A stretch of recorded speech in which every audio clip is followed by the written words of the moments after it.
E antes da gente falar da carteira do segundo inscrito, ele tem menos ações, né? Existe sempre aquela questão da quantidade ideal de ações versus a pulverização, e depende muito, na verdade não existe uma regra para isso. Existem estudos que indicam, né, que quanto mais ativos vai reduzindo realmente o risco, a gente está vendo aqui a curva de risco, né, ela vai reduzindo, mas chega um momento que ela começa já a quase não reduzir. Então, dizem aí que até 20 ativos, 18 aproximadamente, já seria aí a quantidade ideal, porque depois começa a diminuir pouco o risco, né? Enfim, ter menos ativos que isso não é um problema, você pode diversificar aí dentro dos setores, né, e tudo mais.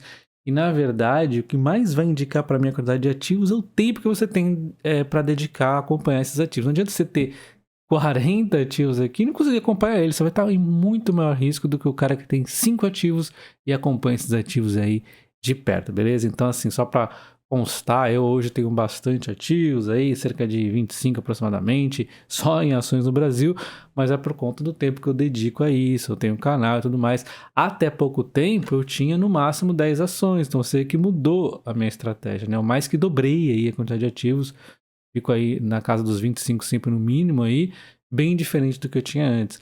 Então antes eu tinha o quê? Depois daquele iniciozinho, eu fiquei anos, tá? Muitos anos tendo aproximadamente cerca de 3 ações elétricas, sempre tive aí Eletrobras e Jet4, que hoje é SB3, na carteira, bancos sempre aí com o Banco do Brasil, eventualmente tinha ou Banco ABC ou Santander acompanhando aí o Banco do Brasil, então 2 ações de bancos, uma ação entre saneamento e telecom, nunca tive os dois simultaneamente. Na época a telecom que eu tive era Telesp, né? Já tá ficando velho aí, né? Telesp nem vivo era ainda. Então é uma das duas apenas. E a que eu tinha mais ações, não necessariamente o maior peso, eu equilibrava aqui entre os setores, né?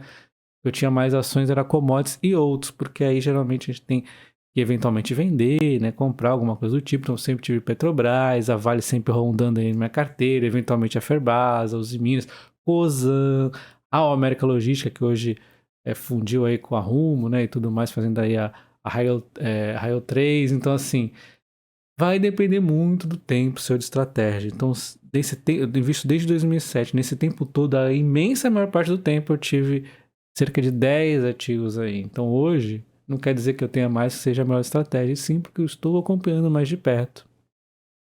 E nós vamos começar com a carteira do Everton, que ele tem aqui 10 ativos, então uma carteira aí que precisa menos tempo para acompanhar.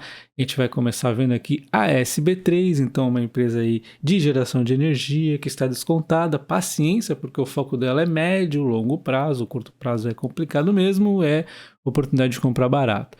A Lupar até perdeu um pouco de desconto, né? O mercado, depois dos dividendos crescendo, começou a tomar atenção com ela, ela nem está oscilando tanto como antes, começando a ter um caminho mais de transmissora de energia mesmo, que é mais estável, né? Então, ela parece excelente oportunidade, ela tem um pouco de geração também, é uma excelente ação. E nós temos a Copel, que é um foco principal em distribuição, mas também tem aí geração, né? Transmissão.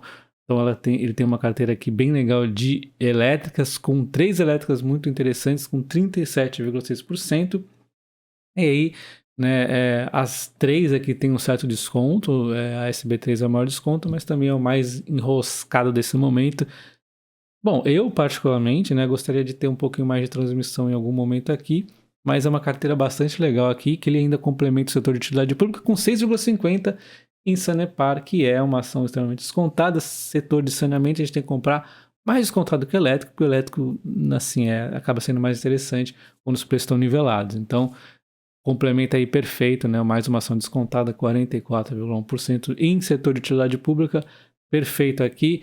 4 ações super legais. Aí nós temos bancos, né? 3 bancos: Santander, Banco do Brasil e Itaúsa, com 31,3% aqui em bancos, né? Então, bem equilibrado também em linha com elétricas. Aí nós temos 15,85% em seguradoras, que no caso é a Porto Seguro, complementando 47,2% aqui no setor financeiro, né? Então, muito equilibrado também, né? A gente vê que o maior peso da carteira dele, o segundo maior peso da carteira dele é a Porto Seguro, então a gente percebe que ele tem um foco aqui de paciência, né? Pessoa que vai colher frutos um pouquinho mais no longo prazo, com a Porto Seguro estando a um preço descontado. Essa transformação da Porto Seguro é legal, ainda vai sofrer nesse trimestre, então a gente vê aqui que é uma pessoa que está se preparando também para colher frutos mais à frente. A Porto Seguro é muito interessante, né?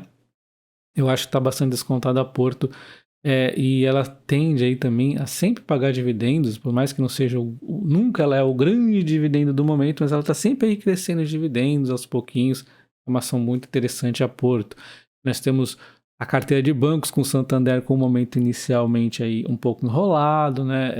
Assim, eu particularmente não estaria comprando o Santander agora, mas é um banco, obviamente, que no longo prazo tende aí, continuando a fazer aquela belíssima performance que ele vinha fazendo até então, voltar aí, né, a crescer bastante. O Banco do Brasil é aquele banco que, se ele continuar fazendo o que ele está fazendo nesse passado recente, ele tende a performar melhor que os outros, porque ele ficou para trás porque ele não era tão eficiente. Como ele está se aproximando na eficiência, a tendência aqui é linda para o Banco do Brasil, um banco que eu gosto muito. O Banco do Brasil é excelente, e a Itaúsa é aquela ação também de paciência, né? Tá a preços aí pornográficos, está muito barata a Itaúsa, exatamente agora que eu estou falando, no meio de junho, ela está muito barata, né? Então, 7,43 aqui de peso também na Itaúsa, muito legal esse setor, essa carteira dele. E nós temos a Raizen com 4,3%, e a Raizen ela é muito injustiçada às vezes. O pessoal vincula muito ao preço de curto prazo do etanol dela. E hoje a Raizen ela está muito aqui vinculada na primeira geração, aqui, onde ela faz o etanol de primeira geração, produzindo etanol, o açúcar, o biogás. Ela está indo mais para uma tecnologia avante, né, que é o etanol de segunda geração, conseguindo com isso, junto aqui com a palha, né, fazer bioeletricidade. Isso aqui ela vai destacar demais aí no mercado, tá? Temos também o etanol de segunda geração, muito mais, aproveita muito mais, né? Então é mais eficiente, né? Então ela consegue aí uma redução nos custos e consegue também continuar gerando o biogás aqui. Então ela está indo para um patamar superior, né? Ela tem aqui 20 plantas aí que devem estar operando até 2030 e já até 2023, ciclo aqui do 23, 24, já deve estar entregando aqui 4 plantas, né? 3 aqui já estão em construção do etanol de segunda geração, tá? Então a Raizen, ela tende a elevar o patamar mesmo que o etanol acabe caindo de preço, tá? Então a gente vê aqui também a parte de energia, que exige um vídeo à parte para explicar todo esse potencial dela, que ela vai crescer no mínimo 6 vezes aqui, essa ambição dela, super cautelosa inclusive. Os planos da Raizen são simplesmente fantásticos, fora de série, tá? Como todos os planos da Cosan, realmente é o crescimento mais sustentável da Bolsa de Valores aí, para quem quer empresa de crescimento aí, com crescimentos sustentáveis mesmo, realistas, né? Pés no chão, não aquele oba-oba que a gente vê muito nas fintechs e tudo mais. Nós temos a JHSF com 4,40% de peso, dando uma diversificação interessante. Eu fiz um vídeo delas aqui há uns 9 meses atrás, tem lá a data certinho, tá? Onde já estavam em quedas as imobiliárias. Eu falei que a melhor do momento, na minha opinião, seria a JHSF, tá? E a gente vê depois do vídeo que eu fiz, ainda ela subindo, né? E as demais todas caindo, né? Se for pegar as outras também, todas elas acabam caindo. A JHSF foi a que melhor performou, né? Exatamente por isso, talvez hoje, né, dependendo aí, exista outra aí mais descontada, mais interessante, mas aí tem que fazer toda a análise mais a fundo novamente, em termos de preço e tudo mais.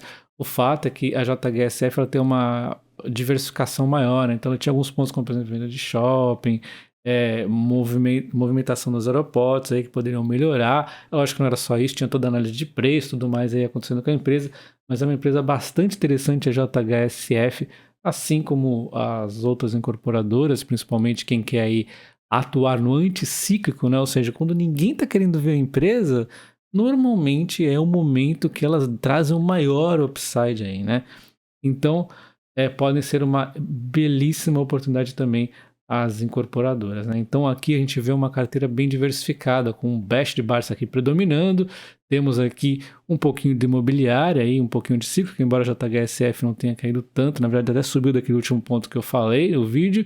E as commodities aqui, via Raizen, mesmo que o etanol caia, não acho que seja um risco aí de longo prazo.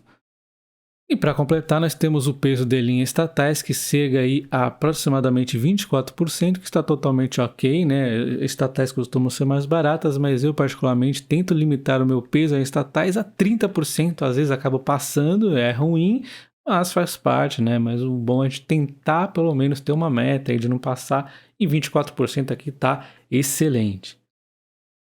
Eu ia comentar também a carteira de outro inscrito, mas eu vou deixar para um próximo vídeo. Eu também não achei mais o post dele para falar o nome aqui.